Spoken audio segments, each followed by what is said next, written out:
नमस्कार मित्रों। हमारे धर्म ग्रंथों में अनेक विचित्र कथाएं प्राप्त होती हैं।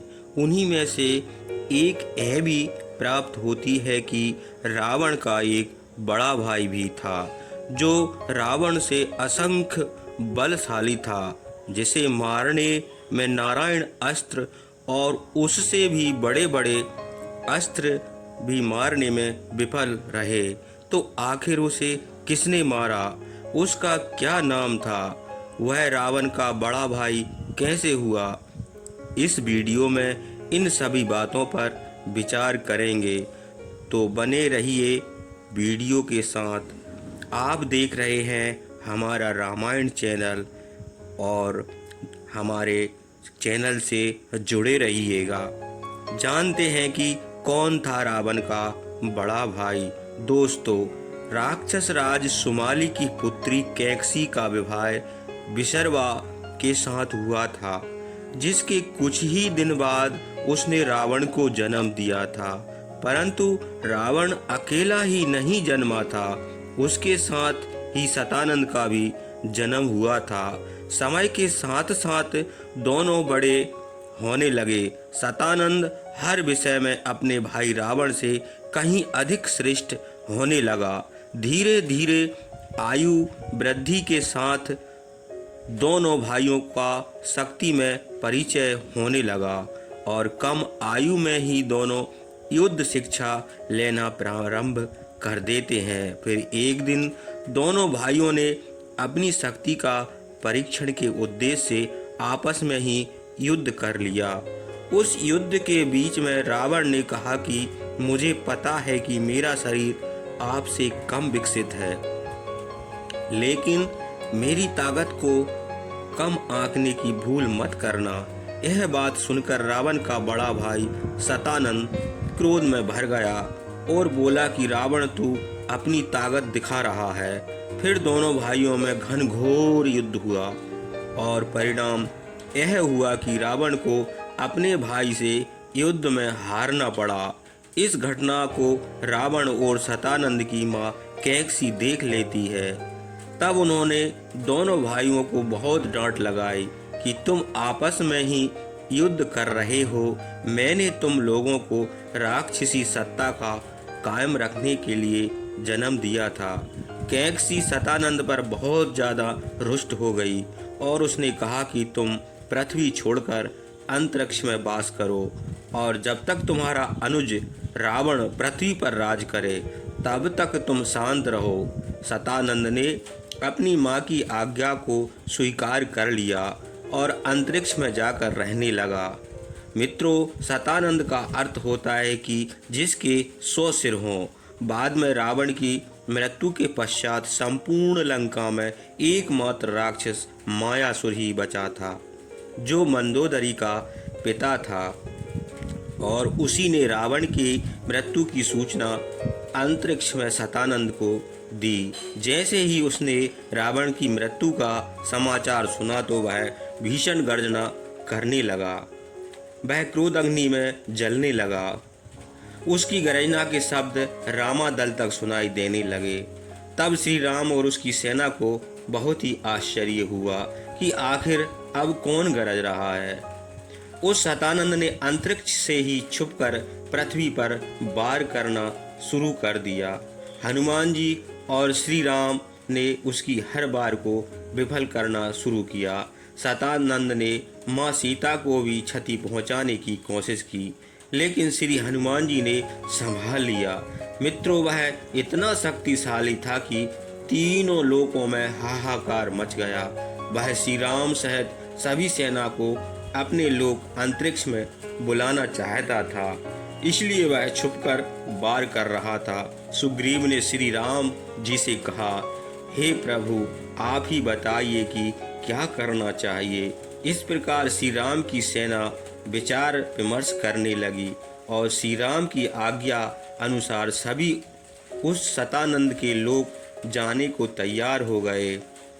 लेकिन माता सीता जी को लंका की एक सुरक्षित गुफा में लक्ष्मण के संरक्षण में छोड़ दिया गया, और श्री हनुमान जी ने भगवान श्री राम एवं संपूर्ण सेना को अपने हाथ का आकार बड़ा कर लिया और उसी पर बैठाया और शतानंद लोग पहुंच गए। उधर रावण के भाई शतानंद ने युद्ध की संभावना को देखते हुए युद्ध की व्यवस्था को और अधिक सदृढ़ कर लिया। मायासुर ने शतानंद से कहा कि इस वानर का विशाल रूप, इसकी शक्ति देखकर क्या आपको चिंता नहीं हो रही है? यह सुनकर शतानंद ने तुरंत अपनी माया शक्तियों से श्री राम की सेना पर विभिन्न प्रकार से प्रहार करना शुरू कर दिया। अपनी वायु को और भी अधिक तीव्र कर दिया, जिस वजह से हनुमान जी की हाथ पर बैठे समस्त वानर योद्धा असंतुलित होने लगे। बाद में किसी प्रकार हनुमान जी ने संभाल लिया। इसके बाद शतानंद और हनुमान जी में भीषण युद्ध हुआ। शतानंद ने हनुमान जी से कहा कि मुझे रावण या कुंभकर्ण समझने की भूल मत करना। तुम सबकी आत्मा तक कांप उठेगी जब मेरी क्रोधाग्नि में तुम सब जलकर भस्म हो जाओगे। इसी लोक में तुम सबकी समाधि बनेगी। अपने अनुज रावण की मृत्यु का प्रतिशोध लूंगा। इतना कहकर शतानंद अट्टहास करने लगा। इसके बाद विभीषण और शतानंद में काफी कुछ बहस हुई। बाद में शतानंद राक्षसी सेना और श्री राम जी की सेना में भी भीषण युद्ध हुआ। परिणाम यह हुआ कि श्री राम जी की सेना उसके सामने टिक नहीं पा रही थी, यानी सैकड़ों राक्षस को मारने के बाद उसके 2 गुने राक्षस तैयार हो जाते थे। श्री राम और हनुमान जी का बार भी उस राक्षस का कुछ नहीं कर पा रहे थे। मायासुर भी शतानंद का सहयोग करने व उसे उकसाने में लगा हुआ था। इसके बाद श्री राम ने युद्ध के निमित्त द्वादश आदित्य को बुलाया, जिनके प्रकाश से शतानंद की सेना नष्ट हो गई। लेकिन जैसे ही प्रकाश समाप्त हुआ तो वह राक्षस पुनः जीवित हो जाते हैं और शतानंद मायासुर के साथ कहीं छुप गया था। हनुमान जी के साथ कुछ अन्य वानर व शतानंद को ढूंढने में जुट गए। काफ़ी उलझनों का सामना करते हुए हनुमान जी का सामना मायासुर से हुआ। दोनों में काफ़ी युद्ध हुआ। फिर हनुमान जी ने उसे डरा धमकाकर शतानंद की मृत्यु कैसे होगी इसका राज भी पूछ लिया। उसने बताया कि शतानंद की मृत्यु का उपाय और अस्त्र भूलोक के नीचे 5 लोकों पार करके 6वें लोक में ही मिल सकता है। इसके बाद हनुमान जी मायासुर को अपनी पूंछ में बांधकर पृथ्वी के नीचे उस 6वें लोक को चल दिए, जिस लोक में शतानंद की मृत्यु का अस्त्र था। उधर श्री राम जी और उनकी सेना शतानंद की मृत्यु के सारे अस्त्र शस्त्र उस पर छोड़ रहे थे, जो विफल हो रहे थे। इधर सबसे पहले हनुमान जी अतल लोक पहुँचे, फिर वितल लोक पहुँचे, सुतल लोक और फिर तलातल लोक पहुँचे। दोस्तों, तलातल लोक पहुँचने के बाद एक विचित्र घटना घटी और हनुमान जी की माया सुर से सच्चाई जान ली और श्री राम साक्षात विष्णु के अवतार हैं। और इसके बाद मायासुर भी श्री राम का भक्त बन गया। इससे यह संदेश मिलता है कि सच्चा भक्त भगवान के दर्शन करवा देता है और जो दर्शन कर लेता है, चाहे वह कितना भी क्रूर क्यों ना हो, वह अवश्य भक्त बन जाता है।